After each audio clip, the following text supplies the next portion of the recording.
uJesu Kristu uyinkosi. Bazalwane, ngibingelele. KoLwesine ngicela sikhuleke. Baba, egameni leNkosi yethu uJesu Kristu ophilayo, siyabonga Baba wethu ongcwele, lolu suku osiphe lona nazo zonke ezinye osiphile zona. Siyabonga Baba wethu ongcwele, asinayo omunye uNkulunkulu esingamdumisa. Akekho olufanele udumo. Akekho osaziyo, akekho osidalile. Akekho Nkosi esingaguqa phambi kwakhe ngaphandle kwakho. Wena uNkulunkulu ophezu konke, uNkulunkulu odalile izulu nomhlaba nakho konke okukulo, nolwandle nesibhakabhaka. uNkulunkulu odalile izimo zonke, uNkulunkulu odalile ngisho nokuguquka kwe-weather, uNkulunkulu odale konke. Siyaguqa phambi kwakho ngalesi sikhathi udumo lungo lwakho lukufanele. Wena osithandile, othando lwakho olubanzi lujulile. Wena ongasideli, osinakekelayo usuku nosuku. Wena ongasilahli noma singenzanga kahle kuwe, kodwa uthumela indodana kuba ngayo sisindiswe, sifumane ukuphila, nokuphila kwethu kube ngokwaphakade. Siyabonga Baba wethu ongcwele, siyabonga Somhlekazi. Sibonga ukuthi wena uvumi ngisho nokuthi unyawo lwethu lushelele. Sibonga ukuthi wena uzela ulale. Sibonga ukuthi ezimeni zonke wena uNkulunkulu. Noma kithi nakumnandi, noma kithi nakubuhlungu. Sibonga Nkosi ukuthi uze wabeka umzekelo ngenceku yakho uJobe. Okuthe Nkosi ecebile emikahle, wakudumisa wakhonza wena. Kwathi noma izinto sezijikile zibuhlungu zizimbi, wakudumisa wakhonza wena. uNkulunkulu wethu awuzange wamdela, awuzange wamlahla, ungene naye kuzo zonke izimo. Siyakudumisa ekuseni, siyakudumisa. Phila kwethu kumele kube ngokudumisa wena. Kwenza kwethu, khuluma kwethu, kuhamba kwethu, bheka kwethu, kulalela kwethu, kube udumo kuNkulunkulu kweliphezulu. Siyabonga Baba ngegama leNkosi yethu uJesu Kristu, esiphilwe ngalo ukunqoba. Siyabonga Baba wethu ongcwele, sizofunda izwi lakho manje. Thatha indawo yakho empilweni zethu, qoqa iy'ngqondo zethu, qoqa imicabango yethu. Qoqa Nkosi ukuba uthumbe Nkosi ukulalela kwethu, thumbele ekulalelweni kwezwi lakho. Jesu Kristu uyinkosi. Amen. Ngibingelele bazalwane egameni leNkosi yethu Jesu Kristu. Siyambonga kakhulu uNkulunkulu wethu nangaso lesi sikhathi, ngalo lolu suku. Siyamdumisa, simdumisa nangokuthi nje usenzele iy'nsuku ezinhle. Siphila kuzo singenanxa, siphila singenakwesaba. Ngoba phela izethembiso zakhe zingiyebo futhi zingu-amen. Siphila singenakwesaba, siphila ngethemba. Lokhu uthe uqalile umsebenzi uyawufeza ey'mpilweni zethu. Sihamba ngokukholwa bazalwane, asihambi ngokuhlakanipha. Asinakho nanokuhlakanipha kwethu. Futhi nanoma ngabe ukuhlakanipha kungakanani, keshezana engeyukuma kuze kube phakade. Kodwa izwi likaNkulunkulu elisipha isibindi, ilona elimile kube phakade. Zethembiso zakhe izona ezimile kube phakade. Bazalwane, ngichitha isikhathi. Ngiyacela sifunde izwi sizolifunda namhlanje. Esizolithola encwadini kaJakobe, chapter 1. Soqala ukufunda nje kuvesi 2 size sifike kuvesi 8. Ngiyaxolisa ukufunda indawo ende kangaka, kodwa ngoba kufanele ngidlule kuyona. Sizofunda-ke bazalwane uJakobe chapter 1 from verse 2. Siqala ukufunda. Esisitudeni ngaso-ke namhlanje angisijwayele kwana. Sifunde-ke ukuyala ngezilingo isihloko umbhalo obhaliwe. Bazalwane bami, nxa nehlelwa izilingo ngezilingo, anothi kungukuthokoza kodwa. Nazi ukuthi ukuvivinywa kokukholwa kwenu kuveza ukukhuthazela. Kepha ukukhuthazela makube nomsebenzi opheleleyo, ukuze nibe ngabapheleleyo nabangenacala abangasweli lutho. Uma-ke kukhona kini oswela ukuhlakanipha, makacele kuNkulunkulu obapha bonke ngobuhle engajakadi, khona uyakuphiwa. Kepha makacele ngokukholwa engangabazi ngalutho, ngokuba ongabazayo unjengedlambi lolwandle liqhutshwa ligujiswa ngumoya. Ngakho makangasho lowo muntu ukuthi uyakwamukeliswa utho yiNkosi. Umuntu onhliziyo mbili, oguquguqukayo ezindleleni zakhe zonke. uJesu Kristu uyiNkosi. Ukuba lilide lelizwi bazalwane, ngabe ngiyaliphinda ngoba mhlawumbe angilifundanga kahle. Kodwa ngoba umuntu nomuntu uzothatha iBhayibheli lakhe asifundele, ngizocela nje ukuthi ngingaliphindi, ngiqhubeke. Angazi ukuthi sengiliphinde kangaki mina. Ngilokhu ngiliphinda.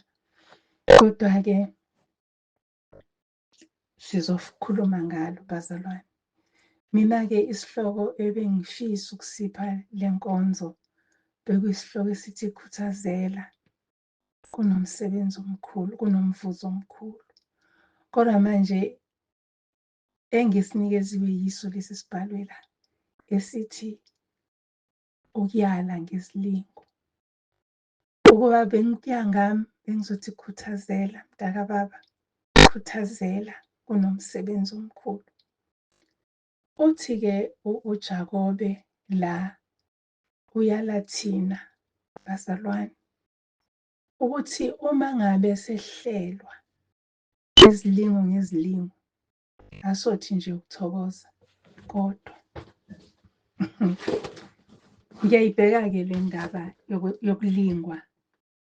Uma silingwa, ukulingwa nje kukodwa kusho into engekho right. Angazi ngingakuchaza ngikuthini, kodwa ukulingwa isimo esihlukile kunesimo esijwayelekile nesimo esifanele senzeke. Angazi ngingakuchaza ngikuthini ngesiZulu. Kodwa uma ngabe ulingwa, kusuke kwenzeka into engemnandi, into engakwenzi ukuthi ube comfortable, into engakwenzi ukuthi uphatheke kahle, into ehlukumezayo. Mhlawumbe ingakuhlukumeza ekuhlaleni, mhlawumbe ingakuhlukumeza empilweni, mhlawumbe ingakuhlukumeza emoyeni. Kodwa ukulingwa ukuphuma kwi-normality, into okufanele yenzeke. Thina-ke njengabazalwane, into esenza ukuthi si-complain-e uthi uNkulunkulu ningakhononi ngalutho. Kodwa uma ngabe umzalwane efikelwa isilingo, uyithole sekhonona. Umntwana kaNkulunkulu umehlelwa okungekuhle, okubi noma okubuhlungu, iba khona leyo nto ebuhlungu emphefumulweni eshoyo ukuthi Nkosi uthuleleni, uthule kanjani, Nkosi uvumeleleni, Nkosi uyekeleleni ukuthi kwenzeke lokhu. Kodwa uthi-ke uJakobe umphostoli uthi asothi ukuthokoza noma ngabe kubuhlungu kanjani into ekuvelelayo, ithi ukuthokoza. Usholani-ke uthi asithi ukuthokoza? Usho lapha kuverse 2 ethi asithi ukuthokoza kodwa. Uthi kumele ukuthi uma kusehla lokho kwehlayo, sibe nokuqonda ukuthi siyavivinywa. Kuvivinywa lokhu kukholwa kwethu. So kufanele lokho kuvivinywa kwethu kuveza ukukhuthazela kwethu. Ukukhuthazela angizukusho ukuthi ukubekezela, kodwa kuyafaka nokubekezela kube ukuqhubeka. Ukubekezela, ukuqhubeka esimeni. Ukukhuthazela, ukuqhubeka nalobo buhlungu unethemba lokuthi kuzodlula.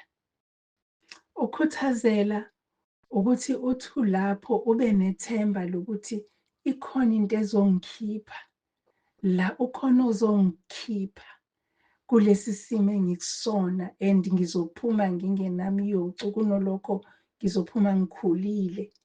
Ukukhuthazela ukuthi esimeni ongene kusona kube nesifundo ositholayo, uphume ungafani nokungena kwakho kuleso simo. Ukukhuthazela ukuthi isimo ongene kusona ube nezinto ozokhuluma ngazo, ufakaze ngazo ukuthi mina uNkulunkulu ungithathe la wangidlulisa la wangibeka la. Ukukhuthazela ikhona okusenza sibe incwadi ebhaliwe. Ngiyahluleka ukukuchaza ngendlela engichazeleke ngayo. Kodwa ukukhuthazela ukuthi esimeni okusona ungadikibali, ungabi nokuthi nje sekuphelile nga. So ukubekezela abazalwane kuhlukile kunokukhuthazela, because ukubekezela kufana nokuthi uma ngabe ufanele uthathe uhambo uphume lina, ubekezele ukuthi nje ngizobekezelela le mvula ngoba ngifuna ukufika endaweni ethize. Kodwa ukukhuthazela ukuthi angaba khona ama-options ukuthi ungakwenzi, kodwa kuyo leyo ngcindezi uqhubeke. Kuso leso simo kusona umdumise uNkulunkulu njengoJobe. uJobe uye wavuka nje ngifunda lelizwi ukuthi uJobe wakukhuthazela. uJobe ngizoyisho kanjani lento? uJobe kulesi simo ayikusona akazange abe ne-option yokushiya uNkulunkulu, yokumshintsha uNkulunkulu ukuthi Nkosi ngoba wena obungiphile. Kunalokhu lasho ukuthi uNkulunkulu uphile futhi uNkulunkulu uthathile. At his own accord uNkulunkulu uthathile because yena ubephile anyway. Kanjalo bazalwane nathi ezimeni zokuphila.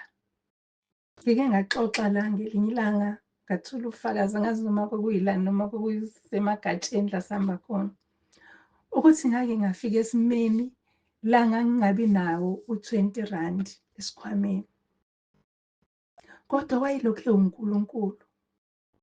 So ukukhuthazela ukuthi esimeni noma ngabe sibuhlungu kanjani, kukhona abantu njengoba kade kuhlezi kuba nezikhukhula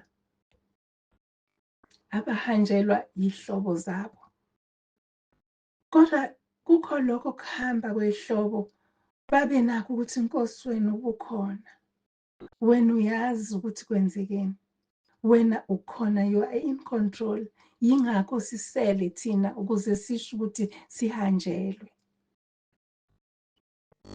Ukuthi ukuzibonakalisa kaNkulunkulu ngezikhathi eziningi kubantu. Ake ngithathe nje umzekelo, ngiyahluleka kahle kahle ukuchaza leli gama elisho ukukhuthazela, kodwa ngiyalifila, ngiyalizwa ngaphakathi kumina ukuthi lisho ukuthini. Ngiyamkholwa uNkulunkulu ukuthi ngomoya wakhe ongcwele uzolichaza ey'nhliziyweni zenu ngamunye ngamunye. uJesu Kristu uyinkosi, bazalwane. Ngike ngabuka ngesinye isikhathi uNkulunkulu ehamba nomuntu. uNkulunkulu uma ake sithathe nje abantwana bakwa-Israyeli, ngoba uma ngabe ngizolanda ngeyami impilo ngizoba kuzojika lo mkhuleko ube ufakazi bami. Ake ngithathe nje abantwana bakwa-Israyeli. uNkulunkulu ebakhipha eGibhithe wayebone ubuhlungu asebebekezelele iminyaka baze babujwayela baba impilo yabo. Njengoba nathi uma sikhula siqeda isikole siyoqala emsebenzini size sijwayele ukuthi ngifike emsebenzini ngenze lokhu ngithethiswe ngiyisolwe ukuthi angenzanga kahle. Uyayibona leyo mpilo uze uyijwayele. So abantwana bakwa-Israyeli basebejwayele eGibhithe ukuthi ibona abakha amabhilidi, ibona ababumba iy'tini, ibona abamba inhlabathi. Uyabona imisebenzi enzima kwase kuyinoma kubona. uNkulunkulu wathi ngizobakhipha ekuhluphekeni kwaseGibhithe. Uma ebakhipha uNkulunkulu eGibhithe watshela uMose ukuthi akuzukuba lula kuFaro. Wayesethi futhi ngizoyenza inhliziyo kaFaro ibe bukhuni ukuze nize nikholwe ukuthi ngikhona nginguNkulunkulu. Uyobatshela ukuthi nginguye, ngingikhona. Nathi empilweni yethu ukukhuthazela yilokho ukuthi sazi ukuthi ukhona ungikhona. Nanoma isiphi isimo asisho ukuthi gijima ushone enyangeni, asisho ukuthi gijima uye kumthandazi, asisho ukuthi gijima uye kumprofethi. Ukhona ungikhona. Siyakhuthazela uma sinjalo bazalwane, uma sazi ukuthi indaba yethu iphelela la sikhona. Ayiphumi iye kwamakhelwane, ayiphumi iye kwamthandazi, ayiphumi iye kwenye indawo. La kukhona uNkulunkulu, ngoba uNkulunkulu usidale nobuNkulunkulu nathi ukuze sikhonekthe kuyena. Uma ngabe thina sesingesenabo ubuNkulunkulu sesingobani? SesingoSathane. NoSathane wadalwa uNkulunkulu bazalwane, ningakukhohlwa lokho. Yingakho uSathane esitwista akalula ingqondo, usebenzisa ukuhlakanipha kwakhe kobuNkulunkulu thina lo besikucindezelayo ubuNkulunkulu bethu. Ukuthi uma ngabe sehlelwa izilimo singathokozi, because yilapho la kumele ngabe sithokoza khona. Yilapho la kufanele ngabe siyajabula ngoba athi ohlabelelayo uvalo luyaphela, kuvusa umoya. So uma ngabe sithi masicindezeleka sithokoziswa ukuthi uzobona inkazimulo kaNkulunkulu empilweni yakho. Thokozisa ukuthi uzobona amandla kaNkulunkulu empilweni yakho. Thokozisa ukuthi uzombona ozokunqobela. Thokozisa ukuthi kuzogcwaliseka imibhalo yempilo yakho. So bazalwane, noma lingangihlula leli gama ukulichaza, ungaya nasesiNgisini, ungalifunda nasesiNgisini, uthole incazelo ezokusatisfy, ezokunelisa. Kodwa mina ngithi njengoba ethi akube ukuthokoza kwethu bese ukuthi ukukhuthazela, sikhuthazele sazi ukuthi njengoba sivivinywa nje kufanele ukuthi kuvele ukuthi sibambelele siqinile edwaleni, asisuka sinyakaziseki. Noma ngabe ukuhlupheka, lisho njalo izwi, noma ngabe usizi, noma ngabe ukufa, noma ngabe yini, kungabi bikho kuzosisusa othandweni lukaNkulunkulu. Ngoba uthando lukaNkulunkulu bazalwane, njengoba lithi umhlabeleli uthi lubanzi lujulile alwazeki. Luyazeka yini pho? Kusho ukuthi alwazeki. Ngempela kusho khona ukuthi ngendlela uNkulunkulu asithande ngayo, ukhona ukuthi asinqake masiwa. Azathi ngeke ngivume ukuthi unyawo lwakho lushelele ngoba uyaliphasa lisekele. Thina kwethu nje ukubambelela ekukholweni, sibambelele ethembeni elinguKristu Jesu ukuthi ngaye sinokuphila okuphakade. Sibambelele nje lapho. Sibambelele nje ezwini kaNkulunkulu. Uma ethi ungesaba uzosabani? Yini-ke manje ezokwenza ukuthi ungathokozi ngoba phela usabi? Kuthi uma kufika izimo empilweni yakho uthi hhayi-ke Nkosi Uthe pho angithi uthe wena Nkosi siphose konke. Athi ngike ngakhumbula iculo. Uyazi ukuthi i-technology bazalwane isimoshile. Benginama-DVD. Bese ngine-collection ka-Bill Gates. Mhlawumbe abanye bazomazi. Ucula amaculo nje amnandi, ukukholwa igroup nje enkulu. Kuneculo elithi thatha imithwalo yakho umnike uJesu uyishiye lapho. Bengilithanda lelo culo. Bengithi uma ngiklina nje la ekhaya ngiyifakele lokuzana ngehle nginyuka. Athi-ke leave it there. Ungalenzi iphutha lokuthi usumnikile uJesu iy'nkinga zakho bese uyayilanda. Ungalenzi iphutha ngoba uyisholo yena wathi amahlombe amabanzi, wathi phosa, wathi ungazi nginike, wathi ngiphosele, phosa. And akwenzeki ukuthi angayinxaki noma ngabe siphosa sonke kanye kanye, he catches them all. Bese ziba ngezakhe thina sihambe ngokukhululeka. Lithi icilongo, uma nikhathazwa hubani jabulani. Uthi uma nikhuthazwa, noma nikhathazwa hubani, meaning jabulani. Manehlelwa izilingo ngezilingo, jabulani. Anothi ukuthokoza kodwa. Uthi-ke nazi ukuthi ukuvivinywa kokukholwa kwenu kuveza ukukhuthazela. Bazofika umndeni banilinge ukuthi hayi mina la ekhaya nginamanga, anisayi nje nina enyangeni, anisagezi nje nina ngesiwasho, anisenzi ukuthi. Khuthazela kunjalo, qhubeka bize nje igama likaJesu ungabi namahloni. Qhubeka nje kwenza into oyenzayo. Noma ngabe sebethi hayi phela kuhlalwa phansi kuzilwe, qala ichorus ucule uqoqe endlini yakho ukuze abantu bafike ku-clean. Bazalwane, uma ngabe sishonelwa kuba nezinto ey'shintshayo. So kuye kumangalise-ke uma ngabe ufica nomzalwane esehlezi phansi esedabukise engathi akazi ukuthi uNkulunkulu ukhona, engathi awazi mzalwane. Yebo, izimo ziyafika empilweni, kodwa thina esesinqotshelwe, thina esesivulelwe isango ukuphosa ushiye, siyakhuthazela, siqhubeke, sibatshele nabanye ukuthi iNkosi ibikhona, iNkosi yazi konke, iNkosi isinqobile. Naso lesi simo besikhona, sasikhona vele wayesibhalile ukuthi ngiyodlula kusona. Futhi uma ngabe sengidlulile kusona, ngidlula naye, angikwazi ukudlula ngedwa. Because uma uzothi uzoyihambela wedwa mzalwane, akuzukulungela. Angidluleke lapho, sengikhulume kakhulu. Ngiyathanda-ke uverse 4, ngiyamthanda kakhulu uverse 4. Uthi-ke ukukhuthazela makube nomsebenzi opheleleyo, ukuze nibe ngabapheleleyo nabangenacala abangasweli lutho. Hhayi-ke bazalwane, leli-ke lingishayile ngalala phansi. Ngababaza ukuthi iNkosi umuhle kangaka.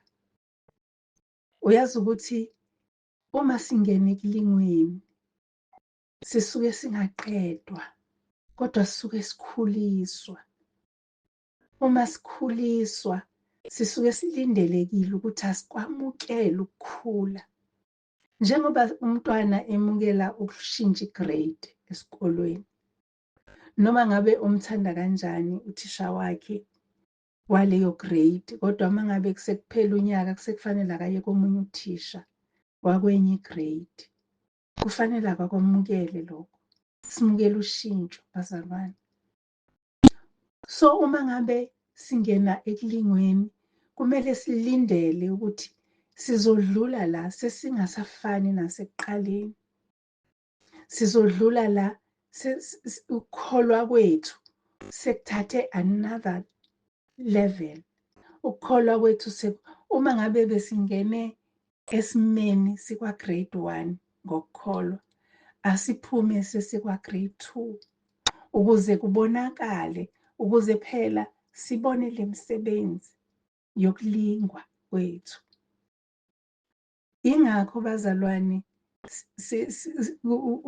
umoya oyingcwele usikhuthaza ukuthi sihlukane nemithwalo, sivume izono sizishiye.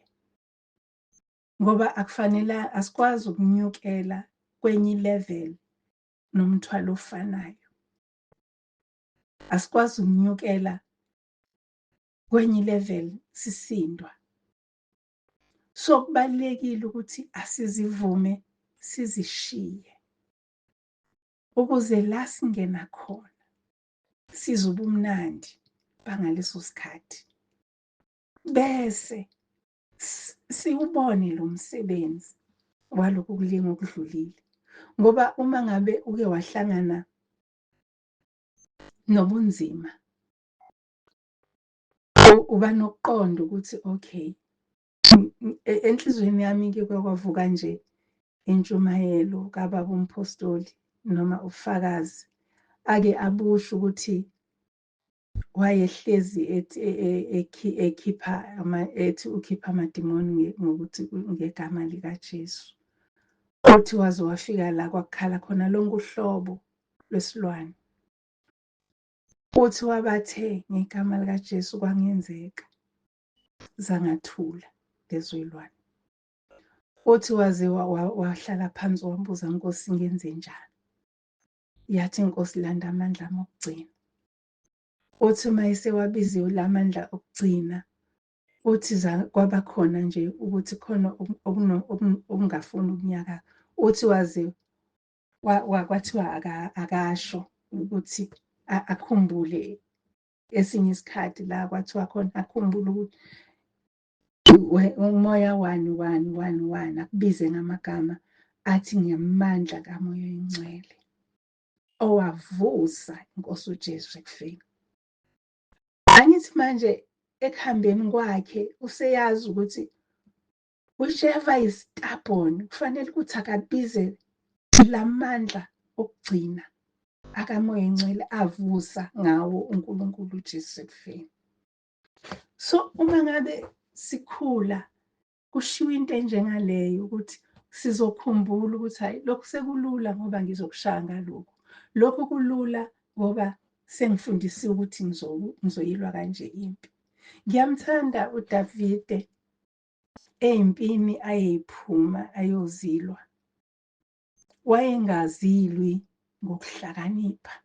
Davide wayephiwe ukuhlakanipha futhi wayephiwe nje nanokwazi izinto. Kodwa wayengayiphumi impi engazange abuze kuNkulunkulu ukuthi lena-ke Nkosi ngizoyenza njani. Yilokho-ke okusho ukuthi eyimpini noma ezilingweni esihlangabezana nazo siyanqoba nje ngokubuza kuNkulunkulu ukuze sikhule. Lithi leli zwi uma uqhubeka, uma ngabe umi endaweni yodwa ukhonza inkosi eyodwa, uyayazi ukuthi iyenze njani. uDavide wayazi ukuthi uma ebuza kuNkulunkulu, uNkulunkulu yena owazi konke, futhi uNkulunkulu uzomtshela okuyikhona khona. So wayengayihluphi uDavide ngokuthi athi bizana abaprofethi, bizana ukuthi wayevele ayibuzele yena ngqo uNkulunkulu. uNkulunkulu kube kukuyena ukuthi umphendula ngqo uDavide noma uthi umprofethi ukuthi akazomtshela uDavide. So ngizothi bazalwane, ukukhuthazela makube nomsebenzi. Musukubekezelela into ongeke uzuyibone. Musukusho ukuthi ngizobekezela nje ngoba kuthiwa sibekezele. Bese emva kwalokho mase kunqobekile leso simo obubhekene naso usukhohliwe. Awusenandaba nokuthi sinqotshiwe, uNkulunkulu unginqobele sona kanjani. Ungidlulisile uNkulunkulu kusona kanjani. Ngoba phela uNkulunkulu uyadinga abazalwane. uNkulunkulu baba uyadinga ukuthi sibuthule ufakazi. uNkulunkulu baba uyadinga ukuthi nabanye bazi ukuthi ziyehla zizofika izimo, futhi lezi zimo asizukuzilwa ngamandla esiwaphiwe, amandla ethu singabantu, kodwa sizonqoba ngaye owasithandayo. So bazalwane, ithi-ke lelizwi sizoba ngaba pheleleyo nabangenacala nabangasweli lutho. Uma nje sizokhuthazela nasekulingweni sijabula. Manje sengiyayibuka lento ngithi mina, hey, lo mpostoli wayefuna into enzima ejulile kuthina. Uyazi ukuthi uma wehlelwa yisimo uyakhala, ku-natural, kuyisimo esijwayelekile ukuthi kumele ukuthi iba nento eyenzekayo. Uma kubuhlungu ukhale, uma ngabe kwethusa uthuke, uma ngabe kucasula ucikeke, uma ngabe uyabona nje izimo ngezimo, uma kunzima ukhale ufuna ukusizwa. Into ekhona kumuntu, it's just a natural feeling. Kodwa uthi uJakobe, masithokoze bese siyakhuthazela ukuthi come what may, uthi akuze Nkosi, akuze, mina ngiyakholwa. Mina ngokukholwa kwami ithe uNkosi uJesu ngingagudluza izintaba noma ngabe kuncane kanjani. Ithe iNkosi uJesu ngingasho izwi. Ithe iNkosi uJesu ngingaphilisa. Ithe ngingakhipha amadimoni ngezwi, ngokukholwa. Uthi-ke umpostoli uJakobe, afuthi ukuthokoza, ziphuma inyembezi, kubuhlungu enhlizweni, idabuka. Uthi ukuthokoza kodwa, kuvuke, kuqubuke izwi emphefumulweni wakho. Ngoba phela uma unezwi lithi kuyagobhoza imfula yamanzi okuphila. Bethi bezoduduza wena, ufike ududuze bona. Sengiyijwayele-ke into enjalo, sengingayibona. Nithi niyoduduza emzini, kufike kududuzwe nina.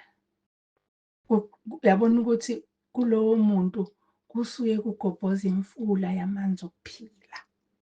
Umsebenzi obonakalayo ukukhuthazela ukuthi ezimeni zonke wazi ukuthi uNkulunkulu ukhona. Noma ngabe uyashaywa, wazi nje ukuthi uNkulunkulu ukhona. Uma kuyintando yakhe ngizofa la ngishaywa khona. Kodwa uma ngabe kungeyona yakhe intando, bazoya bayociciyela esibhedlela ngize ngiphile ngokuvuma kweNkosi. Noma ngabe igama lakho selihudulwe phansi kwaze kwahlikihlwa, kwafakwa ithaya lahlikihla ngaphezulu. Kodwa uma ukukhuthazela, uzoma uthi uJesu Kristu uyiNkosi. Kunjalo, ukukhuthazela bazalwane, ukukhuthazela, usuke kwenye ileveli uye kwenye. Ukukholwa kwakho okungagudluza iy'ntaba, kungathinteki. Ngikhulume ngoJobe. Ngangakhuluma ngoJobe, uNkulunkulu esebuyise yonke into. Sesifike lapho imisebenzi sibonakala khona yokukhuthazela kaJobe. Ngithe wakhuthazela uJobe wamkhonza uNkulunkulu, kukuhle uNkulunkulu embusisa ekungeneni, embusisa ekuphumeni. Enza nje uDeuteronomy 28, wathele imvula yezibusiso kuJobe.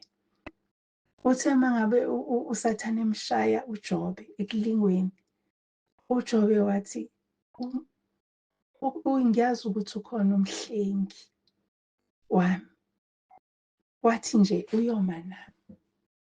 Umhlengi ongashiyani, umhlengi ongadeli, umhlengi ongasho ukuthi sekukhulunywe kakhulu ngaye, mhlawumbe uyayenza into, umhlengi oneqiniso, umhlengi ofuna ukuthi mayethi ungesabi, mina nginawe, ungesabi ngempela. Umhlengi othi ngilimazile kodwa futhi ngiyapholisa. Ukukhumbule lokho, yazi ukukhumbula lokho nje, ukholwe enhlizweni yakho. Ukholwe enhlizweni yakho, uzobona uNkulunkulu izinto azozenzela yona.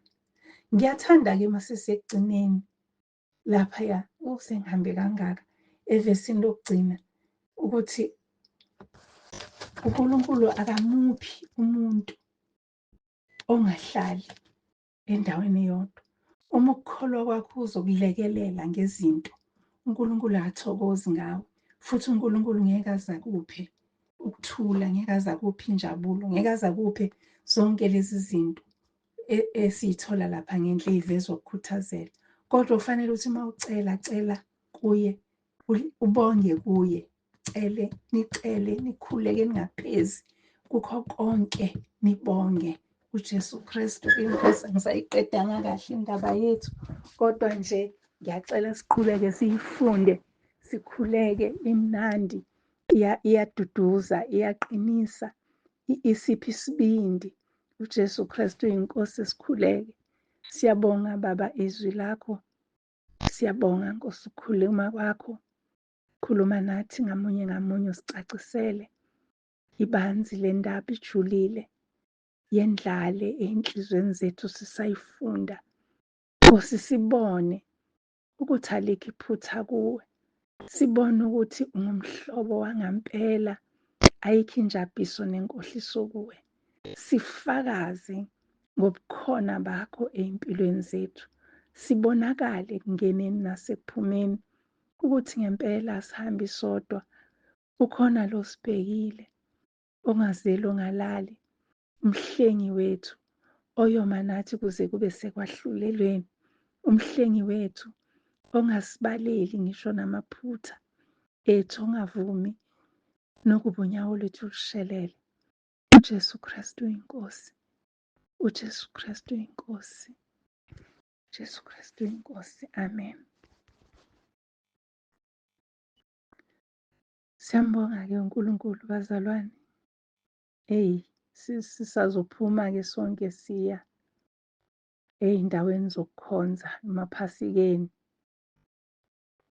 Bazalwane, lo mkhosi uyasifundisa ukuthi ey'celweni esizicelayo nathi asilungisisiswe. Siyalungisa-ke bazalwane, yikho lokhu esikulungisayo ukuthi sibekezele, sikhuthazele. Press on, mzalwane. Ungadikibali, ungasho ukuthi eyi sengishayeke kakhulu, ake ngithathe ikhefu. Cha, msulithatha ikhefu, uqhubeka, cindezela ngalawo mandla okugcina onawo. Move forward, iya phambili, qhubeka. uJesu Kristu uyinkosi. Amen.